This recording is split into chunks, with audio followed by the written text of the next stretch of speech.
Bible ouverte, une étude de la parole de Dieu avec la bergère Aboucha Marie-Laure.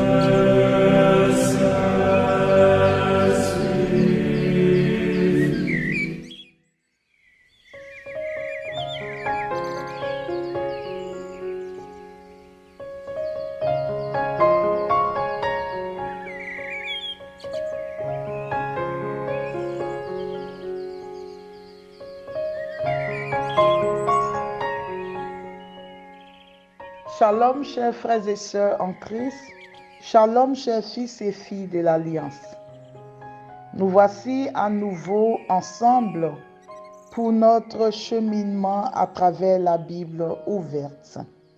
Disposons-nous à la prière avant de commencer notre méditation. Qu'il est bon, qu'il est doux pour des frères de demeurer ensemble. Qu'il est bon, qu'il est doux pour des sœurs de demeurer ensemble. Car c'est là que Yahvé descend sa bénédiction en abondance. Car c'est là que Yahvé descend sa bénédiction en abondance. Regardez comme il est beau d'être des frères ensemble, car c'est là que notre Dieu répand sa bénédiction. Regardez comme il est beau d'être des frères ensemble. Seigneur, nous te disons merci pour ce jour que nous avons reçu de toi, qui est Dieu comme toi. Rien qu'en pensant à toi, Seigneur, mon âme s'élève, ô Dieu.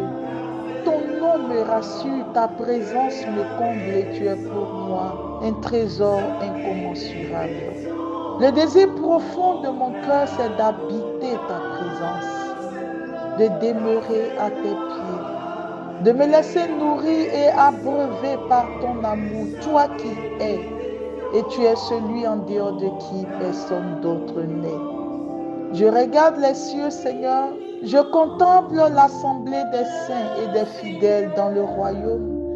Seigneur, je regarde les 9 cœurs d'anges, toute l'activité du ciel. Qui peut, Seigneur, se comparer à toi? Il n'y en a point, Seigneur. Je regarde la terre, je regarde les institutions. Je regarde les royaumes, je regarde les États. Je regarde tout ce qui existe sur la terre. Je cherche un être capable de se comparer à toi et je n'en trouve point. Je descends dans les enfers, je vois toutes les activités de Satan et de ses suppôts.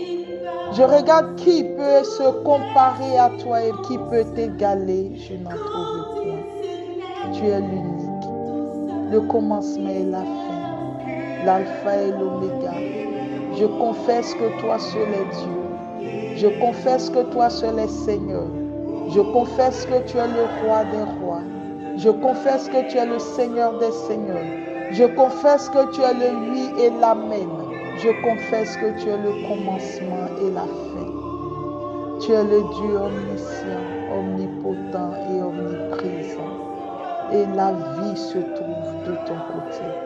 Le bonheur se trouve de ton côté et en toi est la source de vie.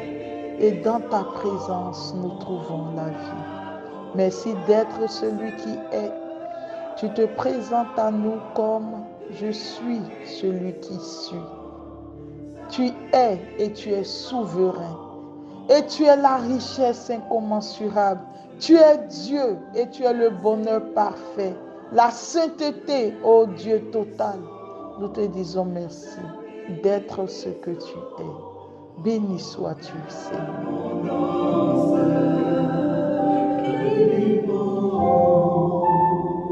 Qu'il est doux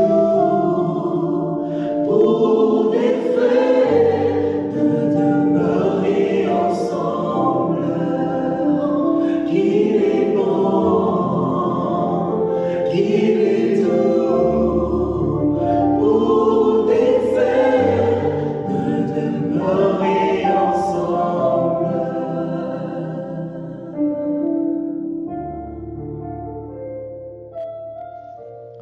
Père et du Fils et du Saint-Esprit. Amen.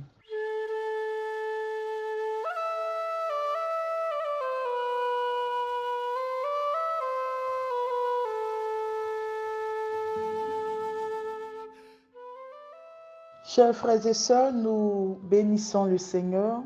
Comme je l'avais annoncé la semaine dernière, nous allons revenir sur ce passage que nous avions lu la semaine dernière, mais sur certains versets particuliers parce que c'est sur ces points que je voudrais intervenir pour cette semaine. La semaine dernière, donc, nous avons vu Ruth, le chapitre 2, les versets 4 à 16. Aujourd'hui, je voudrais spécialement m'arrêter sur les versets 5 à 7 et les versets 11 et 12 que je lis. Ruth chapitre 2, versets 5 à 7. Boz demanda à son serviteur, le chef des moissonneurs, « À qui appartient cette jeune fille ?» Celui-ci lui répondit, « Cette jeune femme est une Moabite. Elle est revenue avec Naomi des champs de Moab. Elle a dit, « Laisse-moi glaner et ramasser ce qui tombe des gerbes derrière les moissonneurs. » Depuis qu'elle est arrivée, elle est restée debout depuis ce matin jusqu'à maintenant. C'est à peine si elle s'est reposée. Versets 11 et 12, Boz lui répondit, « On m'a dit et répété tout ce que tu as fait pour ta belle-mère après la mort de ton mari, comment tu as quitté ton père, ta mère et le pays de ta parenté pour te rendre dans un peuple que tu n'avais jamais connu de ta vie. Que le Seigneur te rende en bien ce que tu as fait. Qu'elle soit complète la récompense dont te comblera le Seigneur, le Dieu d'Israël, sous les ailes de qui tu es venu t'abriter. » Parole du Seigneur notre Dieu. Chers frères et sœurs, la semaine dernière, nous avons parlé des dispositions du cœur de Boz. Et cette semaine, je souhaiterais que nous regardions qui est Ruth et quelles sont ses dispositions de cœur. Nous savons déjà que Ruth est une Moabite et nous savons que le peuple de Moab est un peuple qui a été maudit par Dieu. Donc Ruth est inscrite dans un champ de malédiction. Elle, ses parents, ses dieux, le pays, tout a été maudit par Dieu au point où Dieu a demandé de ne pas prendre une femme moabite comme épouse. Mais quelque chose va nous frapper dans la vie de Ruth. La première, c'est que lorsque Ruth perd son mari, elle décide de suivre sa belle-mère jusqu'à Bethléem en laissant derrière elle tous ses acquis. Donc, cette disposition nous dit déjà que Ruth a de bonnes intentions au plus profond d'elle-même. Elle est capable de renoncement. Elle est capable de tout abandonner pour une cause qu'au fond d'elle, elle estime noble. La deuxième raison pour laquelle Ruth aurait pu choisir de suivre sa belle-mère Noémie jusqu'à Bethléem, c'est que Ruth s'est rendue compte que sa belle-mère est devenue vieille, qu'elle n'a pas de mari et qu'elle a perdu ses 2 enfants. La question donc que se pose Ruth, comment est-ce qu'elle s'en sortira lorsqu'elle se retrouvera seule? C'est vrai qu'elle va au milieu des siens, c'est vrai qu'elle retourne dans son pays, mais dans son pays à elle, comment est-ce qu'elle pourra s'en sortir puisqu'elle est devenue vieille, amère, un peu déprimée? Vais-je la laisser aller seule se débrouiller et retourner à mes intérêts? Ou est-ce que je vais continuer comme une mission auprès d'elle en l'assistant, en étant une source de consolation pour elle, en étant à côté d'elle? Donc, l'attitude de Ruth nous montre déjà que c'est une femme au grand cœur. Que Ruth n'est pas quelqu'un de centré sur elle-même. Elle n'est pas centrée sur ses intérêts, sur ses projets. Qu'est-ce que je gagne? Quel sera mon avenir? Comment ils vont me traiter là-bas? Quand elle a vu la souffrance de Noémie, elle n'a pas pu résister. Elle a préféré tout perdre pour aller se mettre au service de sa belle-mère, pour aider sa belle-mère à finir au moins avec un brin de joie, d'assistance les jours qui lui restent sur la terre. Cela montre les dispositions de son cœur. La troisième chose que je vais relever, c'est que quand Ruth arrive à Bethléem, la première chose qu'elle va demander à sa belle-mère, c'est de l'autoriser à aller chercher de quoi manger pour elle. Donc Ruth va se préoccuper sans demander à sa belle-mère, est-ce que tu as quelqu'un de la famille qui aurait pu nous apporter à manger? On vient de faire un long voyage. Tu sais que moi j'ai fait ça pour toi. Je n'étais pas obligée de le faire. J'ai abandonné tout pour te suivre. Mais il faut quand même que quelqu'un s'occupe de nous. Non. Ruth va dire, autorise-moi à aller chercher de quoi manger pour nous deux. Et elle va se mettre au travail. Et ce qui m'impressionne dans la vie de Ruth, lorsqu'elle trouve un champ où elle peut glaner, les moissonneurs eux-mêmes témoignant d'elle disent, elle est arrivée, elle est restée debout depuis ce matin jusqu'à maintenant. C'est à peine si elle s'est reposée. Chers frères et sœurs, la vie de Ruth nous marque. La vie de Ruth nous interpelle. Rester debout pour le service de l'autre. Rester debout pour apporter la consolation, l'espérance à l'autre. Rester debout pour aider l'autre à retrouver la joie. Et parce que Ruth a accepté tout cela, et les versets 11 et 12 nous le disent dans le témoignage qu'on a donné de la vie de Ruth, Boz dit, on m'a dit et répété. Il ne dit pas simplement on m'a dit, il dit on m'a dit et on m'a répété. Tout ce que tu as fait pour ta belle-mère après la mort de ton mari. Donc, le comportement de Ruth était tel que tous les gens de Bethléem ont commencé à se rendre compte que cette fille est Seth de Moab, mais elle a un cœur disposé à l'amour. Elle a un cœur capable de sacrifice. Elle a un cœur capable d'abnégation, d'ascèse, d'oubli.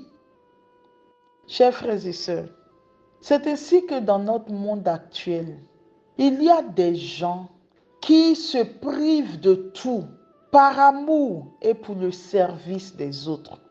Et je voudrais utiliser cette lucarne pour dire merci à chacune de ces personnes.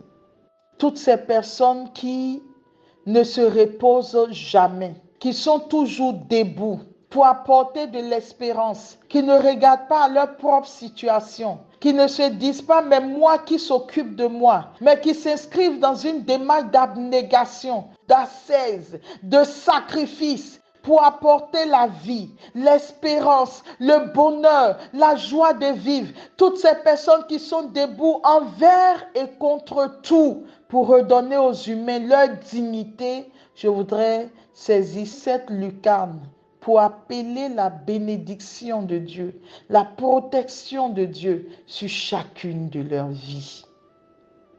Ruth a tourné dos à tous ses intérêts. Elle ne sait même pas ce que l'avenir lui réserve. Elle ne sait même pas si un jour elle pourra avoir un autre mari, si elle pourra avoir des enfants. Elle ne sait même pas si elle sera aimée dans le nouveau pays dans lequel elle va. La seule chose qui a guidé Ruth dans sa décision et dans sa détermination, c'est l'amour pour sa belle-mère et comment assister cette femme. Ruth a compris l'essentiel de l'évangile. En Matthieu le chapitre 22, les versets 36 à 37, il est dit qu'un pharisien vient trouver Jésus et lui dit, « Seigneur, de tous les commandements, quel est le plus grand ?» Notre Seigneur de lui répondre, « Tu aimeras le Seigneur ton Dieu de tout ton cœur, de toute ton âme, de toute ta force et de tout ton esprit. Et il y a un autre qui lui est semblable, tu aimeras ton prochain comme toi-même. » Aimer l'autre est la voie qui nous conduit à Dieu. Et Boz, au verset 12, dira à Ruth, que le Seigneur te rende en bien ce que tu as fait. Qu'elle soit complète, la récompense dont te comblera le Seigneur, le Dieu d'Israël, sous les ailes de qui tu es venu t'abriter. Chers frères et sœurs, s'abriter sous les ailes de Dieu, c'est exactement ce que Ruth a fait. Elle n'avait aucune idée de son avenir. Mais en ces quelques années de vie et de mariage dans la famille de Noémie, Ruth a entendu parler du Dieu d'Israël et elle a décidé de s'abriter sous les ailes de ce Dieu, capable d'aimer, de protéger, de donner de l'assurance. Et à ce moment de mon intervention, c'est le psaume 23 qui me revient à l'esprit. Le Seigneur est mon berger, je ne manque de rien. Sur les prés d'herbes fraîches, il me fait reposer. Il me mène vers les eaux paisibles pour y refaire mon âme. Il me conduit sur les sentiers de la justice à cause de son nom.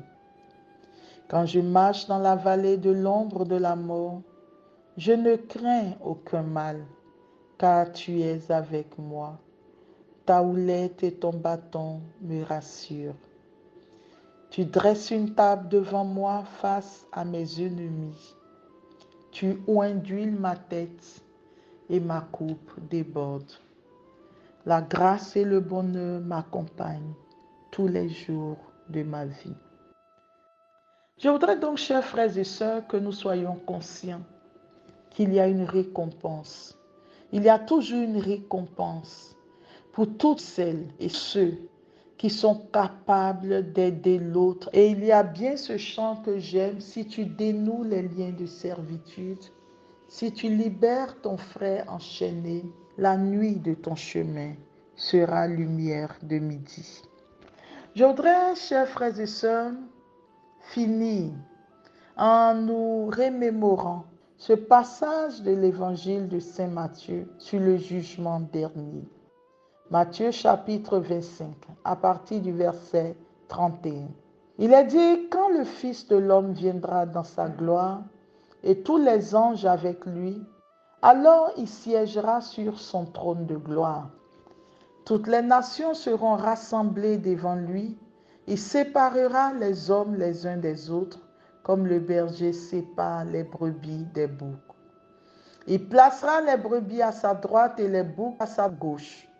Alors le roi dira à ceux qui seront à sa droite: venez les bénis de mon Père, recevez en héritage le royaume préparé pour vous depuis la fondation du monde. Car j'avais faim et vous m'avez donné à manger. J'avais soif et vous m'avez donné à boire. J'étais un étranger et vous m'avez accueilli. J'étais nu et vous m'avez habillé. J'étais malade et vous m'avez visité. J'étais en prison et vous êtes venus jusqu'à moi. Alors les justes lui répondront: Seigneur, quand est-ce que nous t'avons vu nu? Tu avais donc faim et nous t'avons nourri. Tu avais soif et nous t'avons donné à boire. Tu étais un étranger et nous t'avons accueilli. Tu étais nu et nous t'avons habillé. Tu étais malade ou en prison. Quand sommes-nous venus jusqu'à toi? Et le roi leur répondra: Amen, je vous le dis. Chaque fois que vous l'avez fait à l'un de ces plus petits de mes frères, c'est à moi que vous l'avez fait. Alors il dira à ceux qui seront à sa gauche: allez-vous-en loin de moi, vous les maudits, dans le feu éternel préparé par le diable et ses anges. Car j'avais faim et vous ne m'avez pas donné à manger. J'avais soif et vous ne m'avez pas donné à boire. J'étais un étranger et vous ne m'avez pas accueilli. J'étais nu et vous ne m'avez pas habillé. J'étais malade et en prison et vous ne m'avez pas visité. Alors ils répondront eux aussi: Seigneur, quand est-ce que nous t'avons vu avoir faim, avoir soif, être nu, étranger, malade ou en prison, sans nous mettre à ton service? Il leur répondra: Amen, je vous le dis, chaque fois que vous ne l'avez pas fait à l'un de ces plus petits, c'est à moi que vous ne l'avez pas fait. Et ils s'en iront, ceux-ci, au châtiment éternel et les justes à la vie éternelle. Chers frères et sœurs, le Maître que nous suivons ne nous a jamais caché ce sur quoi nous serons jugés. Les évangiles nous le rappellent, nous serons jugés sur l'amour du prochain, Demandons la grâce à Dieu, comme Ruth, de nous introduire dans ce chemin de la gratuité sans rien attendre en retour. Soyons les ambassadeurs du royaume. Soyons les ambassadeurs et les prophètes de l'amour. Soyons les serviteurs de nos frères et sœurs. Jésus dit que celui qui veut être le premier se fasse le serviteur de ses frères. Comme Ruth, mettons-nous au service des plus pauvres, des plus humbles, des dénaturés. Mettons-nous au service de ceux qui sont dans le besoin. Pensons toujours à tous ces pauvres de Dieu qui crient vers l'Éternel. Que nos mains deviennent les mains de Dieu. Que nos yeux soient les yeux du Seigneur. Que nos cœurs deviennent le cœur de Dieu. Dieu a besoin de nous aujourd'hui. Lui qui n'est plus physiquement présent, il a besoin de nous aujourd'hui pour continuer à se révéler dans notre monde présent. Que Dieu nous bénisse, qui nous garde, qui nous environne de son amour. Que sa grâce s'inscrive sur nos pas et qu'il ouvre suffisamment nos yeux afin que nous soyons capables de voir la misère de notre monde, de nos frères et sœurs, que nous soyons capables d'agir et de rester debout tant que durera la tempête, afin d'aider chaque homme à retrouver le chemin du ciel. Car, chers frères et sœurs, le chemin qui mène à Dieu est celui qui passe par l'homme. Que Dieu nous bénisse, qui nous garde. Amen. Au nom du Père et du Fils et du Saint-Esprit. Amen. Anticipez l'éternité bienheureuse.